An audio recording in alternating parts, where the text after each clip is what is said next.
नमस्कार, मी परमदास जाधव. तर भारतामध्ये लोकसंख्येच्या 850 जागा होणार. भारताच्या राजकारणात एक मोठा असा बदल होऊ शकतो. लोकसभेच्या जागा ह्या सध्या 543 वरून थेट 850 पर्यंत जाऊ शकतात. ही फक्त अफवा आहे का, की खरंच असा प्लॅन आहे का? तर आज आपण या मागचं पूर्ण सत्य समजून घेणार आहोत. तर भारतामध्ये सध्या लोकसभेत 543 खासदार आहेत. ही संख्या अनेक वर्षापासून बदललेली नाही, पण देशाची लोकसंख्या खूप वाढली आहे आणि म्हणून 850 हा आकडा कुठून आला? तर काही रिपोर्ट्सवरून आणि चर्चेनुसार 2026 नंतर डेलिमिशन झाल्यावर सभेनुसार जागा वाढल्या जाऊ शकतात. यामुळे 543 वरून 750 ते 850 अंदाजे ह्या जागा जाऊ शकतात.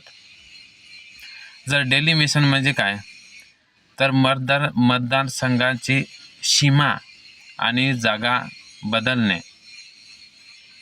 तर शेवटचे डेलिमिशन कधी झालं? तर 1971 नंतर हे डेलिमिशन फ्रीज केलेलं होतं, म्हणजे थांबवलं होतं. कारण काय त्याचं?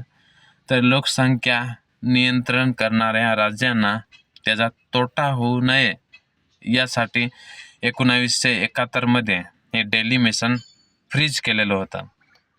तर 2026 नंतर काय होणार?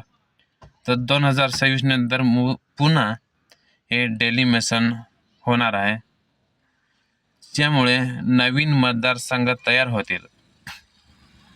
खासदारांची संख्या ही वाढू शकते. का वाढू शकते? कारण लोकसंख्या ही वाढल्यामुळे ह्या दोन म्हणजे एकतर मतदारसंघ वाढतील लोकसंख्या वाढल्यामुळे, आणि दुसरी म्हणजे खासदारांची संख्या पण त्याच्यामुळे वाढते. मतदारसंघ वाढले की खासदारांची संख्या वाढते. तर याचा फायदा कोणाला होऊ शकतोय?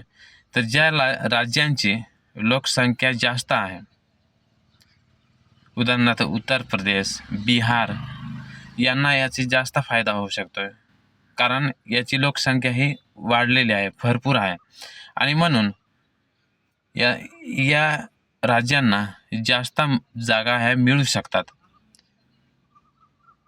तर वाद का सुरू आहे? तर दक्षिण भारतातील राज्यांचा विरोध आहे.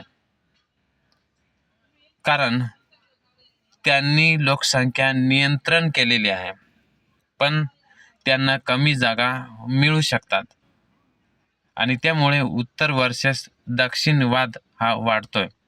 कारण ह्या राज्यामध्ये त्या राज्यांनी ज्या आपल्या राज्यांची जी लोकसंख्या आहे, ही लोकसंख्या एका नियंत्रण कक्षेत ठेवलेली आहे, वाढू दिलेली नाही. आणि म्हणून आज ह्या राज्यांना लोकसंख्या वाढ थांबवल्यामुळे आज या राज्यांना या लोकसंख्येचा फटका बसतोय, आणि म्हणून यांचा विरोध आहे. तर महिलांसाठी 33% आरक्षण लागू करण्यासाठी डेलिमिशन आवश्यक आहे, आणि त्यामुळे दोन्ही गोष्टी एकमेकांशी जोडलेल्या आहेत. एक तर महिलांसाठी 33% आरक्षण, आणि दुसरं म्हणजे डेलिमिशन. कारण हे एकमेकांशी जोडलेले आहेत. तर 850 खासदार हा अंतिम निर्णय नाही आहे, तर हा फक्त एक अंदाज आहे. कारण काय, तर ज्या वेळेस हे डेलिमिशन होईल त्यावेळेस लोकसंख्या ही जास्त आपल्याला दिसेल, आणि म्हणून हा एक अंदाज व्यक्त केलेला जातोय.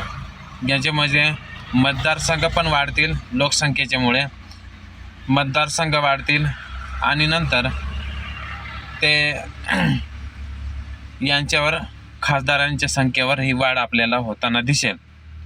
पण भारताच्या राजकारणात हा मोठा बदल होणारच आहे, हे मात्र एकदम सत्य आणि ओरिजिनल आहे. जे राजकारणात जो बदल आहे तो होणारच आहे. कारण हे होईलच. ही तुम्हाला बातमी कशी वाटली? जर ही बातमी तुम्हाला आवडली असेल तर आपल्या चॅनलला सबस्क्राईब करा.